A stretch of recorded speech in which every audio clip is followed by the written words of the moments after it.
ሁላችሁንም በጌታ በኢየሱስ ክርስቶስ ስም ሰላም እላችኋለሁ። እንደምን አላችሁ? ቤተሰብ ደህና? ልጆች ደህና? ስራ ደህና? እግዚአብሔር ይመስገን። ሁላችሁንም በአክብሮት እንድንነሳና የእግዚአብሔርን ቃል እንድንሰማ እጠይቃለሁ። ምስጉን ነው በክፎች ምክር ያልሄደ፣ በኃጢአተኞችም መንገድ ያልቆመ፣ በዋዘኞችም ወንበር ያልተቀመጠ፣ ነገር ግን በእግዚአብሔር ሕግ ደስ ይለዋል፣ ሕጉንም በቀንና በሌሊት ያስባል። እርሱም በውሃ ፈሳሾች ዳር እንደተተከለች ፍሬዋን በየጊዜዋ እንደምትሰጥ ቅጠሏም እንደማይረግፍ ዛፍ ይሆናል። የሚሰራውም ሁሉ ይከናወንለታል። ክፎች እንዲህ አይደሉም፣ ነገር ግን ነፋስ ጠርጎ እንደሚወስደው ትቢያ ናቸው። ስለዚህ ክፉዎች በፍርድ ኃጢአተኞችም በጻድቃን ማኅበር አይቆሙም። እግዚአብሔር የጻድቃንን መንገድ ያውቃልና የክፎች መንገድ ግን ትጠፋለች። ይህ የእግዚአብሔር ቃል ነው። እንቀመጣለን። አሁን ባለንበት በ21ኛው ክፍለ ዘመን ሳይንስ በረቀቀበት፣ ቴክኖሎጂ ባደገበት፣ ክፋትና ተንኮልም በዚሁ መጠን ጥግ በደረሱበት ጊዜ እኛ ደግሞ ኑሮን ለመግፋት በየተጠራንበት መስክ ገበሬው በግብርና፣ ወታደሩ በወታደርነት፣ ተማሪውም፣ አስተማሪውም፣ የመንግስት ባለስልጣኑም፣ ፖለቲከኛውም፣ ነጋዴውም፣ ባለፋብሪካውም ወዘተ ሁሉም በየተጠራበት መስክ ችግሮችን ለመፍታት ነገሮችን ለማሳካት በብዙ እንጥራለን። አልፎ አልፎ የሚሳኩ ጉዳዮች ቢኖሩንም ብዙውን ጊዜ አይሳኩም። ታዲያ ምንድን ነው ጉዳዩ? ለምንድን ነው የማይሳካው? የስኬት ሚስጥሩ ምንድን ነው? ስኬትስ ራሱ ምንድን ነው? መጽሐፍ ቅዱሳችንስ በዚህ ጉዳይ ምን ይላል? ደግሞስ ምን እንድናደርግ ምንስ እንዳናደርግ ይናገረናል? አሁን ባነበብኩት በእግዚአብሔር ቃል መዝሙር ምዕራፍ 1 ከቁጥር 1 እስከ 6 ያለው ስለዚህ ጉዳይ ይናገራል። በዚህ ጉዳይ ላይ መዝሙር ምዕራፍ 1 የሚናገረን ባጭሩ በክፉዎች ተስባችሁ ኃጢአት አታድርጉ፣ ነገር ግን ቃሉን ብሉት፣ ቃሉን አኝኩት፣ አሰላስሉት፣ በቀናው መንገድ ሁሉ ሂዱ፣ ያን ጊዜ ይሳካላችኋል፣ እናንተም እንደ መልካም ዛፍ ትሆናላችሁ፣ የምትሰሩትም ሁሉ ይከናወንላችኋል ይለናል። መዝሙሩ ሲጀምር ምስጉን ነው፣ በሌሎች ትርጉሞች ደግሞ ብሩክ ነው፣ በሌሎች ትርጉሞች ደግሞ ጻድቅ ነው ይለናል። ብሩክ ነው፣ የተባረከ ነው። ይህን የሚያደርግ ሰው የተባረከ ነው፣ ይህን የማያደርግ ሰው የተባረከ ነው ይለናል። ብሩክ ነው።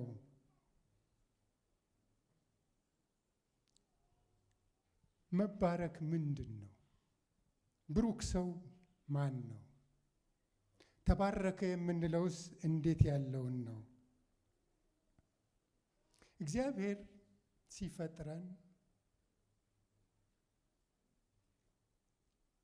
መጀመሪያ ሰውን ፈጠረ፣ መጨረሻ ላይ ሰውን ፈጠረ። ከፈጠረ በኋላ ባረከው። ብዙ ተባዙ፣ ምድርንም ሙሏት፣ ግዟትም፣ የሰማይንም ወፎች፣ የምድርንም አራዊት፣ በባህርም ውስጥ ያሉትን ሁሉ ግዟቸው። ሾመን፣ በገነትም አስቀመጠን እና ምድሪቱን ተንከባከቡ፣ ገነትን ተንከባከቡ፣ ስሩ ብሎ ባረከን። እግዚአብሔር ዓላማው ባርኮናል፣ ደስ ብሎን በጤንነት እሱን እያመለክን እንድንኖር ነው። ይኸው ነው፣ ሌላ ዓላማ የለውም።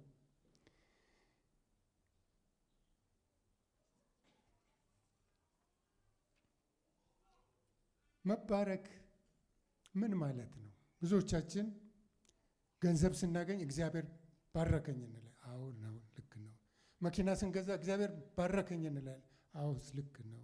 ስራ ስንይዝም ባረከን እንላለን። አዎ ልክ ነው፣ ልክ ነው። ግን መባረክ ይሄ ብቻ ነው ወይ? ሚስጥሩ ይሄ ነው ወይ? ቤት፣ ንብረት፣ ጤንነት፣ የአካል ብቃት፣ ሹመት፣ ሽልማት፣ እነዚህ ሁሉ በረከቶች ናቸው። ነገር ግን እግዚአብሔር የሚለው ይህንን ብቻ ነው ወይ? ከአንድ ደረጃ ወደ አንድ ደረጃ ስንሾም እግዚአብሔር ባረከን እንላለን። ስማችንን ስንቀይር አቶ ገሌ የተባለው ዶክተር ገሌ ሲባል እግዚአብሔር ባረከን እንላለን። ዶክተር ገሌ የተባለው ፕሮፌሰር ሲሆን እግዚአብሔር ባረከን እንላለን። ወይም ደግሞ ወንጌላዊ ፓስተር ሲሆን ባረከን። ስም መቀየር አለ አይደለም? እንደ ስጦታም ሳይሆን አንዳንድ ጊዜ ደግሞ ሐዋርያ ተባለ፣ እሱም ደግሞ ባረከኝ ይላል። ስም ስንቀይር መባረክ ነው። እግዚአብሔር ሲመርጥ መባረክ ነው። ይሄ ብቻ ነው ወይ? የያዕቆብን ታሪክ ታውቃላችሁ። ያዕቆብ ከወንድሙ ከኤሳው ተለይቶ ወደ ዘመዶቹ ወደ ነላባ ሄደ። ነላባ ጋር ቆየ። 20 ዓመት ሙሉ ሲሰራ ቆየ። ታሪኩን ስለምታውቁት ማለት ነው። ከዚያ በኋላ ያዕቆብ ተመለሰ። ሲመለስ ዮርዳኖስን ሲሻገር ያዕቆብ እግዚአብሔርን ይህን ወንዝ ሲሻገር አንድ ዘንግ ብቻ ይዤ ሄጄ ነበር፣ አሁን ግን የሁለት ሰራዊት ባለቤት አድርገኸኛል፣ ባርከኸኛል።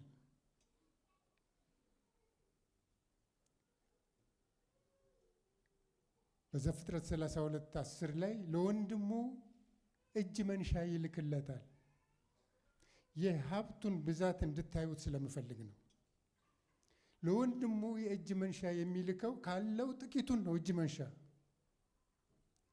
200 እንስት ፍየሎች፣ 20 የፍየል አውራዎች፣ 200 የእንስት በጎችና 20 በግ አውራዎች፣ 30 ግመሎች የሚያጠቡ 40 ላም፣ 10 በሬ፣ 10 እንስት አህያ ወዘተ። በዘፍጥረት 32 ከ14 እስከ 15 ላይ ይህን ታያላችሁ። ይህንን ያህል ንብረት በገጸ በረከት የሚሰጥ ሰው ነው። እነዚህን ካሳለፈ በኋላ ሌሊቱን ሙሉ ግን ሲታገል ያድራል። ምን ፈልጎ ነው የሚታገለው? ካልባረከኝ አልለቅህም ይላል። አልተባረከም እንደ ሰውዬ። ምንድን ነው በረከት ማለት? ሌሊቱ እስኪነጋ ድረስ ሲታገል አደረ። መጨረሻም እግዚአብሔር ባረከው፣ ስሙን ቀየረለት። ካልባረከኝ አልለቅህም ብሎ ሲታገል አደረ። ከዚህ በኋላ ስምህ እስራኤል ነው። ውስጡም ነፍሱም ተባረከች፣ ሰውነቱም ድና ቀረች። ትልቁም በረከት ከእግዚአብሔር ጋር መጣበቅ መሆኑን ያዕቆብ ገብቶታል። ንብረት ጥሩ ነው፣ በረከት ነው። ሹመት ሽልማትም ጥሩ ነው፣ በረከት ነው። ገንዘብ ጥሩ ነው፣ በረከት ነው። ወንጌልም የሚሮጠው በገንዘብ ነው። ትልቁ ነገር ከእግዚአብሔር ጋር መጣበቅ ነው። ያ ነው በረከት ማለት። እኛ ከእግዚአብሔር ጋር ስለተጣበቅን የምናገኛቸው ነገሮች ነው በረከት የምንላቸው። እሱ ከእግዚአብሔር ጋር በመሆናችን ምክንያት የምናገኘው ነገር ነው። ከኛ የሚጠበቀው ከእግዚአብሔር ጋር መሆን ነው። እውነተኛ መባረክ ሌላ ሁሉ እንደተጠበቀ ሆኖ የውስጥ መለወጥና ከጌታ ጋር ተጣብቆ መራመድ ነው። ከያዕቆብ የምንማረው ይህንን ነው። በንብረት ተባርኳል፣ በልጆች ተባርኳል። ምን ባዶ እጁን የሄደ አንድ ዘንግ ይዞ የሄደ ሰው ያንን ሁሉ ንብረት አለው። አንድ አገር ሆኗል። ነገር ግን ያንን እንደ በረከት እንደ ዋና በረከት አልቆጠረውም ያዕቆብ። ዛሬም ላሳስባችሁ የምፈልገው ይህንን ነው። ብሩክ ነው ይህን የማያደርግ፣ ብሩክ ነው ይህን የሚያደርግ ብሎ መዝሙረኛው ሲናገር በረከት ምንድን ነው? መባረክ ምንድን ነው? የተባረከ ሰው፣ ከእግዚአብሔር ጋር የተጣበቀ ሰው አንደኛ በክፎች ምክር አይሄድም። ክፎች የሚላቸው በተለያዩ ትርጉሞች አንጎድሊ ነው የሚላቸው። ስለ ሃይማኖት፣ ስለ ዘላለም ሕይወት፣ ስለ ዲሲፕሊን ግድ የላቸው። ስለ ጌታ፣ ስለ ጸሎት፣ ስለ ቤተ ክርስቲያን ወዘተ የምትሉትን ተዉና ዋናው አሁን የሚያስፈልገው ለኑሮ የሚስማማ የሚያዝናና ነገር ነው። ለአሁን የሚጠቅመው የሚመስለው የሚያስተካክለው በዘር መቧደን ነው፣ በቋንቋ መቧደን ነው፣ በተለያየ ነገር መሆን ነው ይሉናል አንጎድሊ የሆኑ ሰዎች። በዩቲዩብ ይመጡብናል፣ በቲክቶክ ይመጡብናል፣ በጽሁፎች ሁሉ ይመጡብናል። እኛ ደግሞ አእምሯችንን ከፍተን እነሱ እናስተናግዳለን። በክፎች ምክር አትሂዱ ነው። ብሩካን ሰዎች፣ ቅዱሳን ሰዎች በእንደዚህ አይነት መንገድ አይሄዱ። እነሱ በሚሉት መንገድ አይሄዱ። ሌላው ምን ጥቅም አለው? የዓለምን ፖለቲካ አታዩም እንዴ? ፖለቲካው ተቀይሯል፣ ኢኮኖሚው ተቀይሯል፣ ሁሉ ነገር ተቀይሯል። አሁን ያለን መንገድ ይሄ ብቻ ነው ይሉናል። ነገር ግን አይደለም። በእነሱ መንገድ መሄድ ከእግዚአብሔር ጋር ጠብ ነው። እግዚአብሔር የሚጸየፈውን በወንድማማች መካከል ጠብን የሚዘራውን የሚጸየፈው ነገር ስለሆነ ያንን የሚያራምዱትን ሰዎች እግዚአብሔር አይወድም። እነዚህ ሰዎች በፍረጃ የታወቁ ናቸው። ለማጋጨት ለማለት መፈረጅ ማለት ውስጡን ሳያዩ መመደብ ማለት ነው። ፕሮፋይል ማድረግ ማለት ነው። ይሄ የተጀመረው ቀደም ብሎ በኮሙኒስቶቹም ዘመን ነው። እከሌ አቆርቋዥ ነው ይባላል፣ እከሌ የመደብ ጠላት ነው ይባላል። የመደብ ጠላት ከተባለ ሰውየው ጥሩም ይሁን አይሆንም በቃ ጠላት ነው፣ ተመድቧል ማለት ነው። አሁንም በእኛ ዘመን እንደዚሁ ይሉናል። እከሌ መጤ ነው፣ መጤ ከሆነ በቃ መጤ ነው። እከሌ ተረኛ ነው ይሉናል። እከሌ እንደዚህ ነው ይሉናል። በዚያ ቋንቋ የሚናገረውን ሰው አንድ ጊዜ ተፈርጇልና አንለየው። እነዚህ አንጎድሊ የሆኑ ሰዎች ያንን ነገር ውስጣችን እንዲገባ የተለያየ መሳሪያ ይጠቀማሉ። ለነዚህ ሰዎች ብሩካን፣ የእግዚአብሔር ብሩካን ከነርሱ ጋር አንሄድም፣ አንቧደንም፣ እነሱ የሚሉትን አንሰማም። ሰውን በሰውነቱ እናያለን። ሰው ሰው ነው። ማንኛውም ሃይማኖት ይኑረው ሰው ነው። በእግዚአብሔር አምሳል ተፈጥሯል፣ እናከብረዋለን። የእኛ ወገንም በሃይማኖት አንድ እንሁን አንሁንም እናከብረዋለን። ሰው መከበር አለበት መጀመሪያ። ከዚያ እንድንወጣ ነው እነዚህ ሰዎች የሚያደርጉን።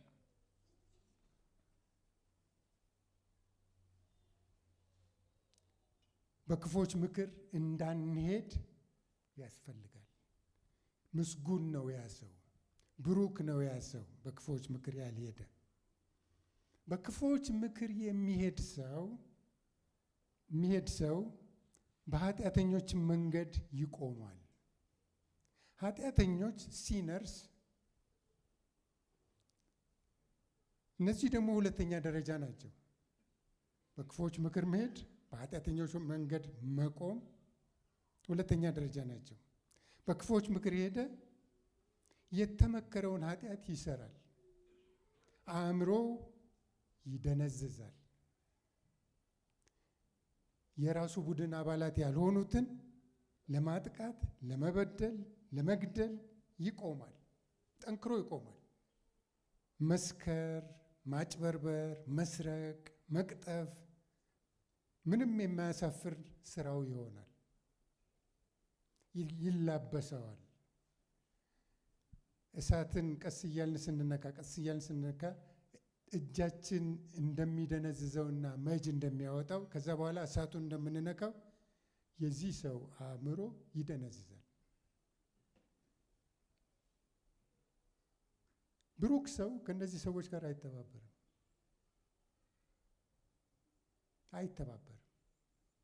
በሩዋንዳ የሆነውን ታውቃላችሁ። በሩዋንዳ ፈረጇቸው። ቱሲዎቹን ኮክሮች ናቸው አሏቸው። ይሄ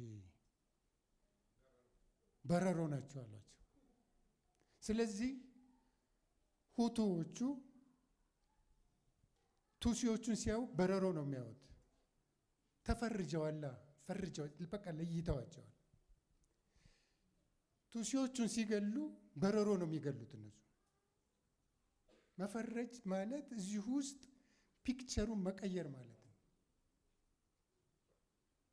ፍረጃ በአዋጅ ሊቆም የሚገባ ነገር ነው።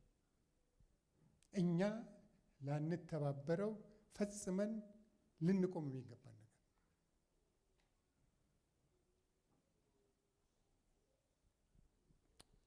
በደርግ ጊዜ የተፈረጀ የመደብ ጠላት ዝም ብሎ ሲገደል አይተናል። ጥሩ ሰው ሲገደል አይተናል። ተፈርጇላ፣ በቃ የመደብ ጠላት ነው ተብሏል። አቆርቋዥ ነው ተብሏል። እንደ ሰው ሳይሆን እንደ ዕቃ ይታያል። ከዚህ ነፃ ልንወጣ ያስፈልጋል። እያኮበኮበ ያለው በሀገራችን ሲነገረን ሰው አልሰማ ብሎ እምቢ ያለው ነገር ይሄ ነው። 30 ዓመት ሙሉ ይሄ ነገር ተነገረ። አሁንም ጠንክረን መቆም አለብን።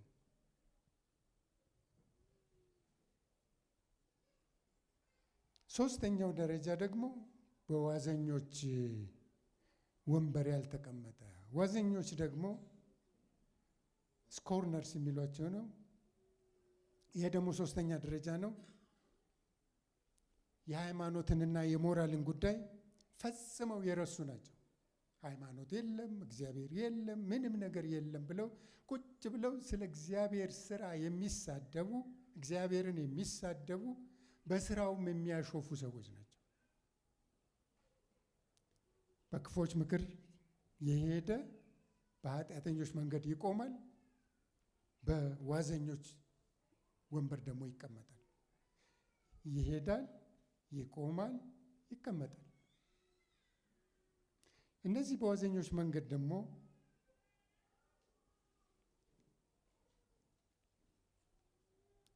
በግልጥ የሚሳደቡ ናቸው። በግልጥ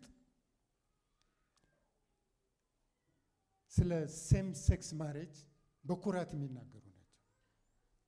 ወንድና ወንድ፣ በሴትና ሴት፣ በቤተ ክርስቲያንም እንኳን ትተውታል። በቃ ትተውታል።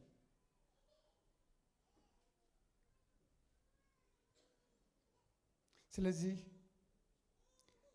አእምሯችን እንዳይደነዝዝ፣ አእምሯቸው ከደነዘዙ ሰዎች ልንርቅ ያስፈልጋል። በኮቪድ ጊዜ ትዝ ይላችኋል፣ አፋችንን እንሸፍን ነበር፣ ርቀታችንን እንጠብቅ ነበር። ለምን? ተስቦ ነዋ፣ በሽታው ይጋባል። ስለዚህ እንሸሽ ነበር። በባል ሀገር ተስቦ የገባበት ቤት በሩ ይዘጋል። ምግብ የሚያቀርቡለት ሰዎች በሩ ላይ አስቀምጠውለት ይመለሳሉ። ተስቦ ነዋ። ዘመድም ቢሆን ይሄ የክፎች ምክር፣ የኃጢአተኞች መንገድ፣ የዋዘኞችም ወንበር እንደዚህ እንደ ተስቦ የሚጋባ ነገር ነው። ተስቦን ደግሞ ልሞክረው የሚባል ነገር አይደለም። ተስቦን መሸሽ ነው።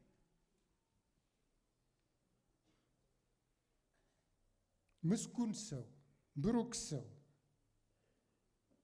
ከነዚህ ጉዳዮች ይሸሻል። በቃ ይሸሻል ማለት ቀኝ ኋላ ዙር ብሎ ይሄዳል። የሚከራከረው ነገር የለም። አይ ምንም አይደለም እኮ ብሎ የሚያመቻምቸው ጉዳይ አይደለም። ዮሴፍ በጶጢፋር ቤት ሳለ የጶጢፋር ሚስት ወደደችው። ታውቃላችሁ ታሪኩን። ፈለገችው፣ ሁኔታውን ሁሉ አመቻቸችለት። ዮሴፍ ግን ምንድን ነው ያለው? በእግዚአብሔር ፊት ይህንን ኃጢአት አልሰራም፣ አላደርገውም። ሁልጊዜ በእግዚአብሔር ፊት እንደምንመላለስ ማሰብ ያስፈልጋል። ከዚህ ከተስቦ ለመሸሽ ማለት ነው። ጶጢፋር ሚስት በተንኮል አሳሰረችው። ከታሰረ በኋላ ግን እግዚአብሔር የጶጢፋር ሚስት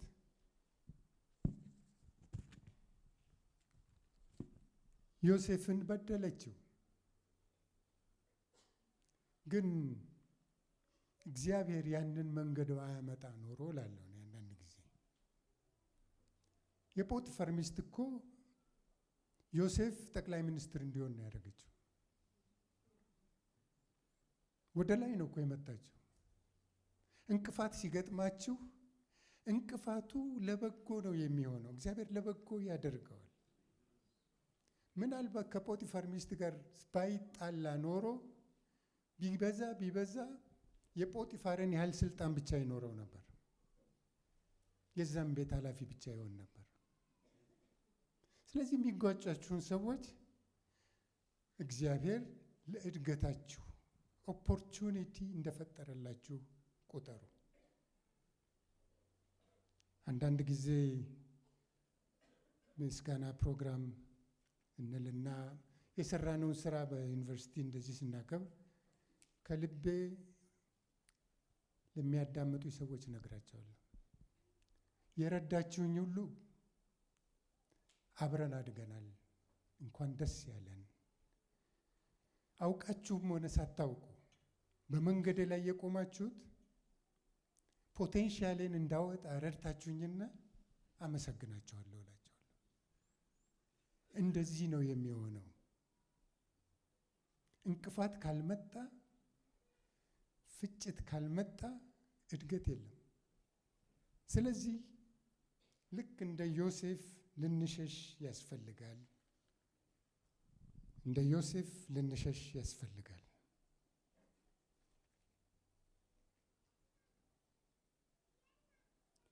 በሁለተኛ ደረጃ ለአእምሮ እውቀት ሳይሆን ለራሱ መቀየር ያስበዋል፣ ያሰላስለዋል። ይሄ ሰው በክፎች ምክር ያልሄደ ሰው ነገር ግን በእግዚአብሔር ሕግ ደስ የሚለው ሰው ነው። ይህ በእግዚአብሔር ሕግ ደስ የሚለው ሰው ሕጉን በቀንና በሌሊት ያስባል። እንግዲህ መዝሙረኛው ምንድን ነው የሚለን? መጀመሪያ ማድረግ የሌለብንን ነገረን። በክፎች ምክር አትሂዱ፣ በኃጢአተኞች መንገድ አትቁሙ፣ በዋዘኞች ወንበር አትቀመጡ አለን። ነገር ግን ይህ ብሩክ ሰው ያንን አያደርግም፣ መካከል ላይ ይቆማል ማለት አይደለም። ነገር ግን በእግዚአብሔር ሕግ ደስ ይለዋል፣ ሕጉንም በቀንና በሌሊት ያስባል።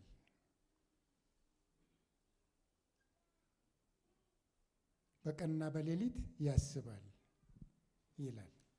ይህ በቀንና በሌሊት የሚያስበው የእግዚአብሔርን ሐሳብ ሕግና ደንብ ነው።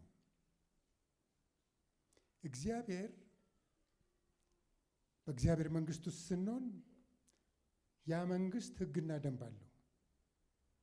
በኢትዮጵያ መንግስት ውስጥ ስትሆኑ የዚህ መንግስት ሕግና ደንብ አለ።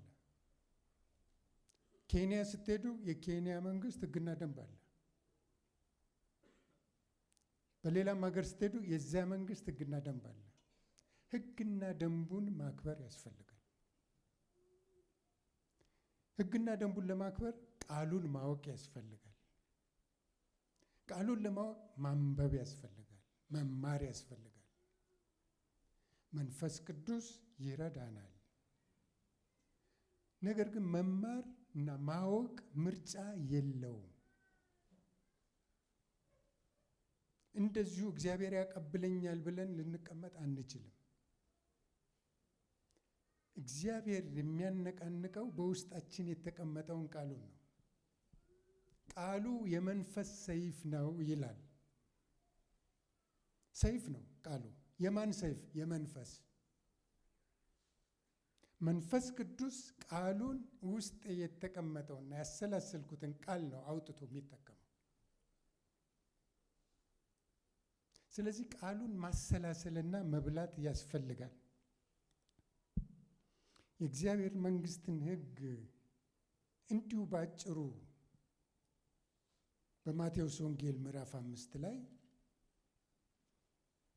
ሕዝቡንም ወደ ተራራ አውጥቶ ሲያስተምር ከምዕራፍ 5 እስከ 7 በተራራ ላይ የተራራውን ስብከት በመንፈስ ድሆች የሆኑ ብፁዓን ናቸው መንግሥተ ሰማያት የእነርሱ ናትና።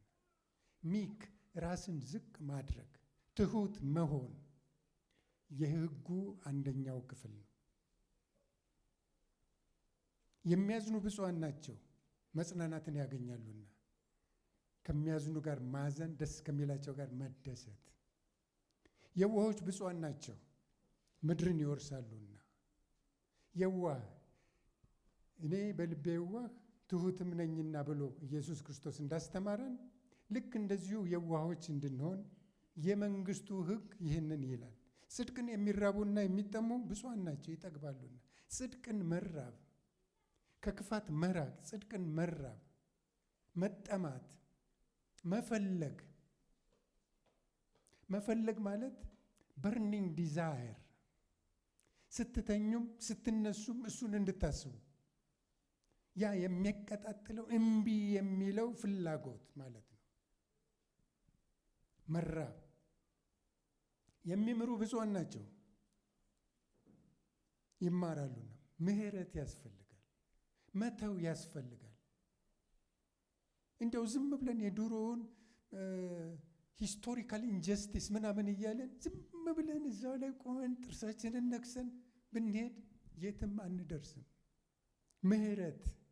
ምሕረት ማለት ደግሞ ከልብ መተው ነው። አለመማር ማለት ግን፣ ቂም መያዝ ማለት ግን መርዝ ጠጥቶ ጠላቴን ይገልልኛል ብሎ ማሰብ ማለት ነው። መርዝ መጠጣት ማለት ነው። መተው ያስፈልጋል። በወንድማማች መካከል ያለ ቅሬታ ካለ መተው ያስፈልጋል። መተው ማለት መተው ነው እንጂ ባለፈው ጊዜ ይሄን ተውኩ፣ ቀጥሎ ይሄን ተውኩ፣ ዛሬ ደግሞ ይሄን አረከኝ ካልኩት ያንን አልተውኩትም ማለት ነው፣ እየደመርኩት ነው ማለት ነው። ሕጉ የመንግስቱ ሕግ ይህንን ነው። ይህንን እንድናሰላስል ነው እግዚአብሔር የሚፈልገው። የሚያስተራርቁ ብፁዓን ናቸው የእግዚአብሔር ልጆች ይባላል። እርቅ ያስፈልጋል፣ ምክክር ያስፈልጋል፣ ንግግር ያስፈልጋል። በሰዎች መካከል፣ በቡድኖች መካከል ማስተራረቅ ያስፈልጋል። የእግዚአብሔር ስራ ነው። ይሄ የእግዚአብሔር ሀሳብ ነው። ይህንን ግድ የለም እነሱ የራሳቸው ጉዳይ ይዋጣላቸው ብለን መተው የኛ ጉዳይ አይደለም። ይህንን ልንሰራበት ያስፈልጋል።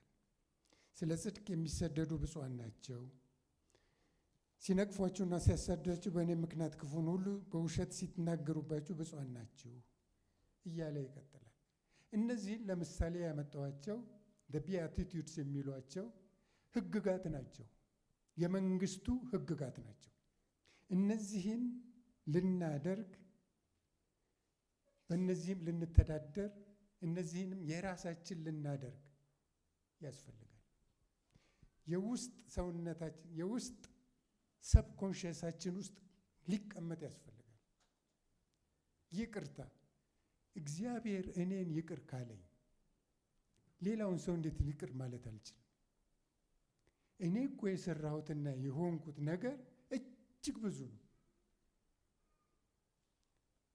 ስለዚህ በዚህ መንፈስ የይቅርታ ሰዎች ልንሆን ያስፈልጋል። ይህንን ስናደርግ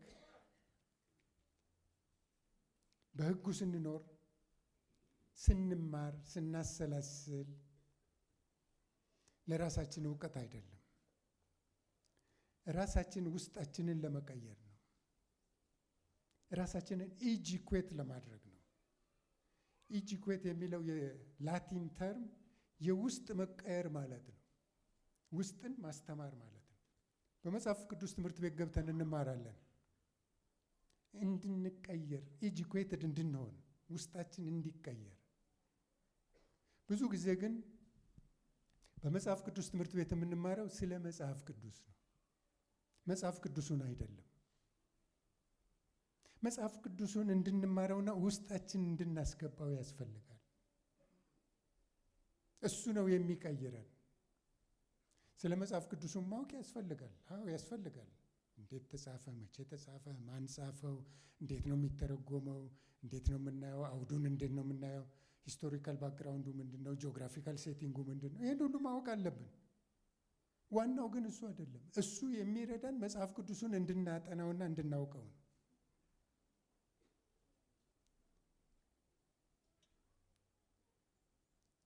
ይሄ ብሩክ ሰው፣ ይሄ የተባረከ ሰው ያጠናል፣ ያውቃል። አልፎ አልፎ ደግሞ አይደለም፣ ሁልጊዜ ይቻላል እንዴ? ሌላ ስራ የለንም እንዴ? አዎ ይቻላል። ባይቻልም አይጻፍም። በምንሰራው ስራ ሁሉ፣ በሚገጥመን ጉዳይ ሁሉ ጌታ ኢየሱስ ቢሆን ምን ይመልስ ነበር? ጌታ ኢየሱስ በእኔ ቦታ ቢሆን ምን ያደርግ ነበር? የቦርድ ስብሰባ ላይ ልትሆኑ ትችላላችሁ። የፋይናንሻል ኦዲት እየሰማችሁ ሊሆን ይችላል። እዚያም ውስጥ እኮ እግዚአብሔር አለ። እሱ ቢሆን እዚህ የተቀመጠው ምን መልስ ይሰጥ ነበር? ስለዚህ ሁል ጊዜ ይቻላል ማለት ነው። ስልክ ስትነጋገሩ ጌታ ቢሆን ምን ይመልስ ነበር? መንፈስ ቅዱስ ይረዳል። ሁል ጊዜ ማሰላሰል ያስፈልጋል። የምናሰላስለው ምንድን ነው? ማሰላሰል ማለት ስትበሉ ማሰብ፣ ስትጠጡ ማሰብ፣ ስትሄዱም ማሰብ፣ ስትተኙም ማሰብ፣ ስትነሱም ማሰብ።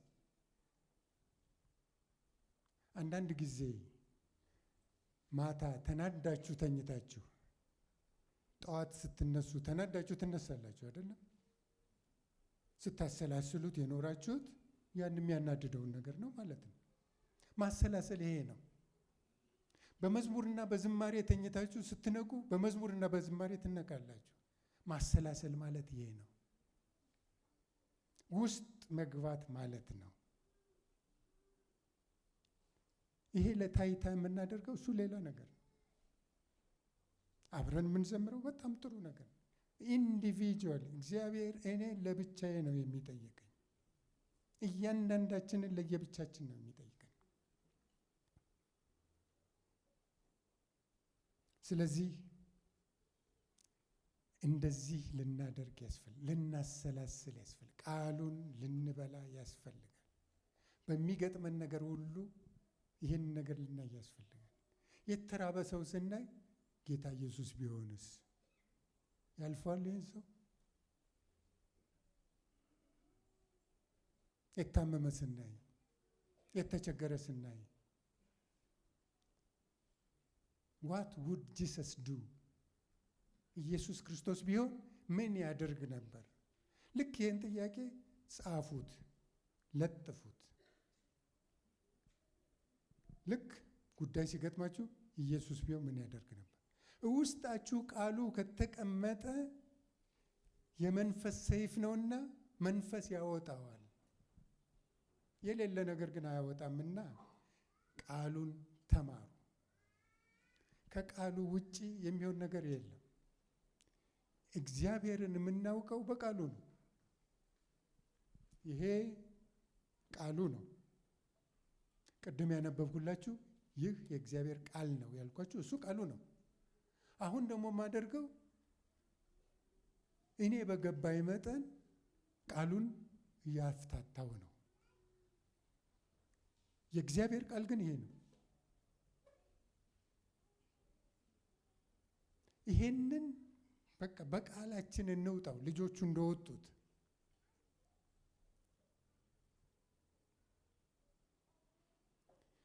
እንደዚህ የሚያደርግ ሰው በውሃ ፈሳሾች ዳር እንደተተከለ አይነት ነው። በውሃ ፈሳሾች ዳር እንደተተከለች ዛፍ አይነት ነው። በደንብ በለመለመ ቦታ እንደተተከለ አፈሩ ተስማሚ በሆነ እንክብካቤ የተደረገለት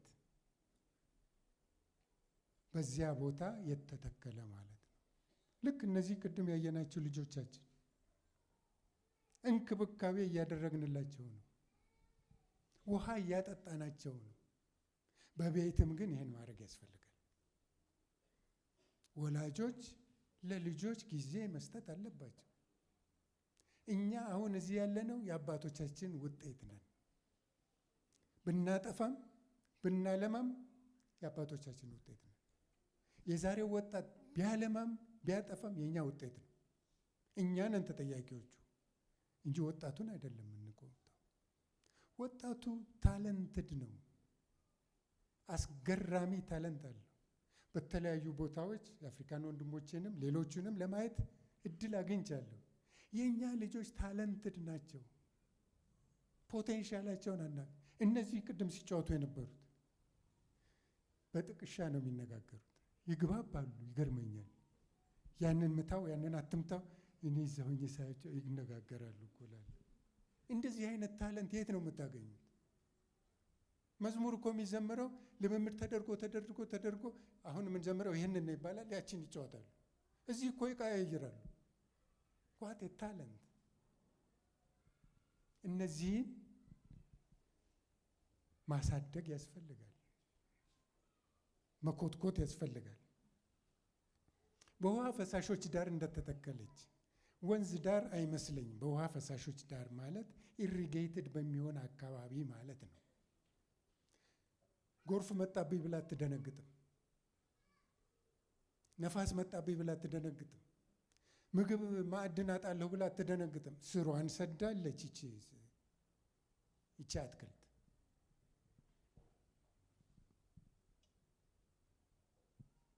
ወጨፎ የለም፣ ምንም ነገር አያስፈራትም። እችን እንደዚህ ነው ይሄ ሰው የሚፈራው ነገር የለም። በምስራቅ ጦር መጣ ቢሉት በምዕራብ ጦር መጣ ቢሉት አይፈራም። ተተክሏላ።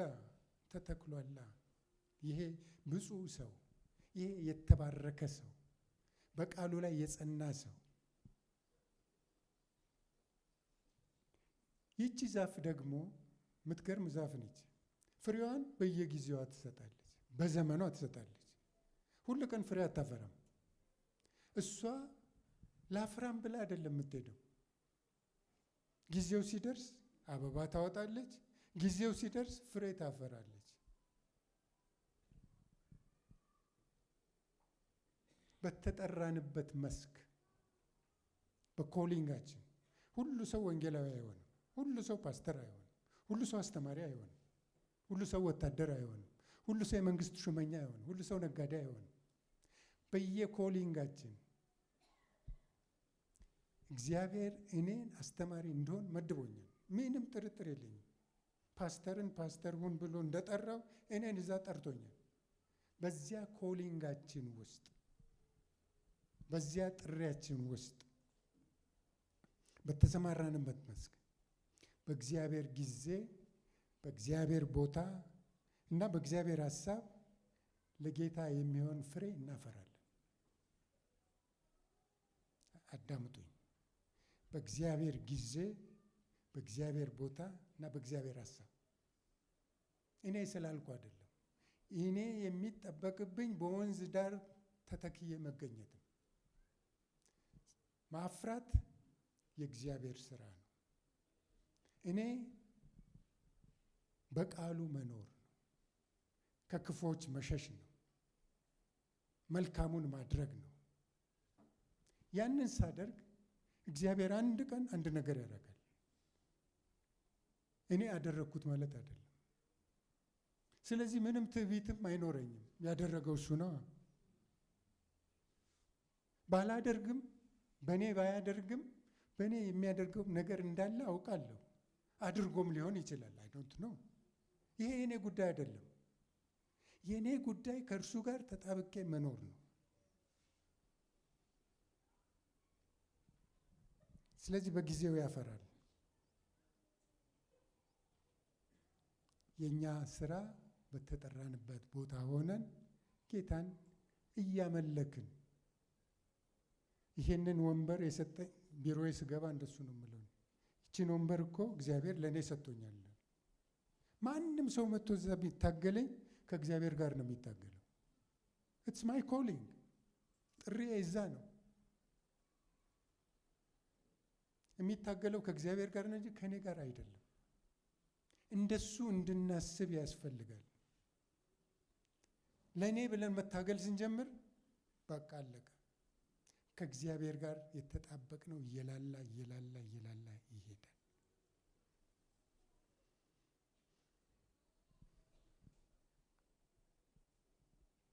ቅጠሉም አይረግፍም ይላል ደግሞ። እንዴ ይህ ነገር ቅጠሎች ውበት ናቸው። እኛ የዓለም ብርሃን የምድር ጨው ነን። እንታያለን፣ ጥላ እንሆናለን።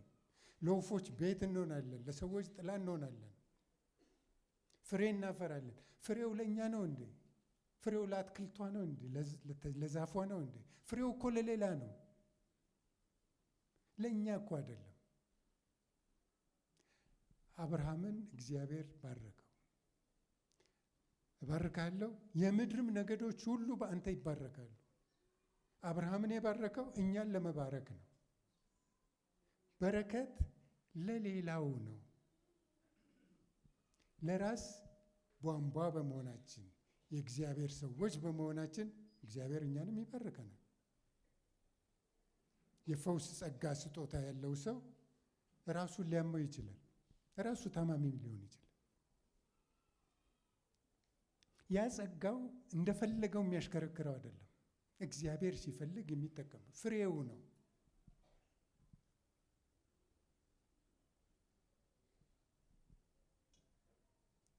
ስለዚህ ስራችን ይታያል፣ ፍሬያችን ይታያል።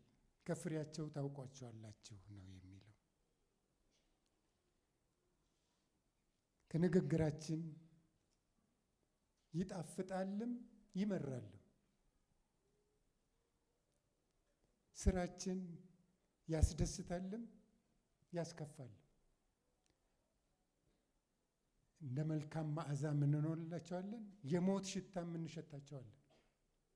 እኛ መኖር ነው። ይሄ ሰው የሚሰራውም ሁሉ ይከናወንለታል። ስኬት ይሄ ነው እንግዲህ። ከእግዚአብሔር ጋር የተጣበቀ ሰው ክንዋኔ ያለው ስኬት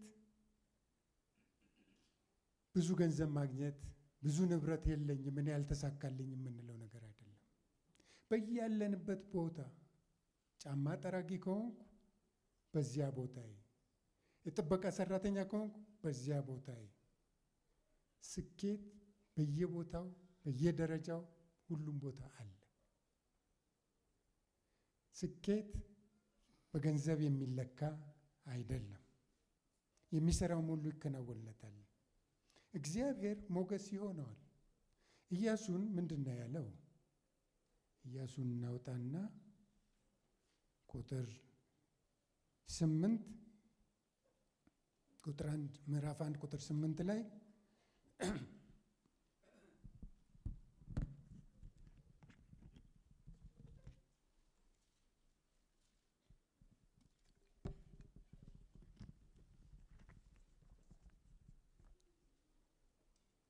ምዕራፍ 1 ቁጥር 8 ላይ የዚህ ሕግ መጽሐፍ ከአፍህ አይለይ፣ ነገር ግን የተጻፈበትን ሁሉ ትጠብቅና ታደርግ ዘንድ በቀንም በሌሊትም አስበው። የዚያን ጊዜ መንገድህ ይቀናልሃል ይከናወንልሃልም። በምትሄድበት ሁሉ አምላክህ እግዚአብሔር ካንተ ጋር ነውና ጽና፣ አይዞ፣ አትፍራ፣ አትደንግጥ ብዬ አላዘዝኩህምን?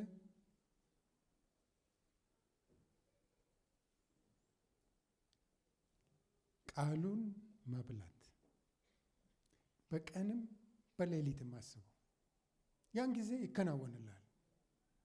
ስኬት መሰረቱ ከእግዚአብሔር ጋር መጣበቅ ነው። ከእግዚአብሔር ጋር ከፍ ብለን ካልተጣበቀን የምንሰራው ስራ ፍሬ አያፈራም። አሁን አንድ ግንበኛ ወይም አንድ የብረት ሰራተኛ መዶሻውን ይዞ ቀስ ብሎ እንዲች ቢመታው ይሆናል? አይሆንም። ከፍ አድርጎ መምታት አለበት። ከፍ አድርጎ መምታት አለበት። እኛም ከእግዚአብሔር ጋር ከፍ ብለን መታየት አለብን። ወደ እግዚአብሔር ልንቀርብ ያስፈልጋል። ወደ እግዚአብሔር እንቀርባለን፣ እግዚአብሔርም ከኛ ጋር ይሆናል። ስለዚህ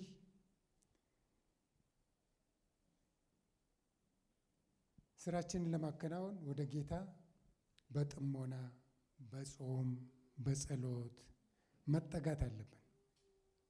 ያን ጊዜ ከችግራችን በላይ እንሆናለን። ወፎች ሁሉ ዝናብ ሲመጣ ወደ የቤታቸው ይሄዳሉ። ኢግል ግን ወደ ላይ ይሄዳል። ከደመናው በላይ ይሄዳል። ከነጎድጓዱ በላይ ይሄዳል። ከችግሩ በላይ ይሆናል። ችግሩ እሱን አይመለከተው። ችግሩ ሲያልፍ ተመልሶ አይኑ ደግሞ ሻርፕ ነው፣ ቪዥነሪ ነው። ተመልሶ ይመጣና የፈለገው ቦታ ይወርዳል። ችግራችን እኛን አያድቀን፣ ከችግሩ በላይ ነው። ችግሩን እናራግፈውና ችግሩ ላይ እንቆምበት። ሼክ ኢት ኦፍ ኤንድ ስታንድ ኦን ኢት። በቃ አራግፉትና እላዩ ላይ ቁሙበት። ወደ እግዚአብሔር እንጠጋ።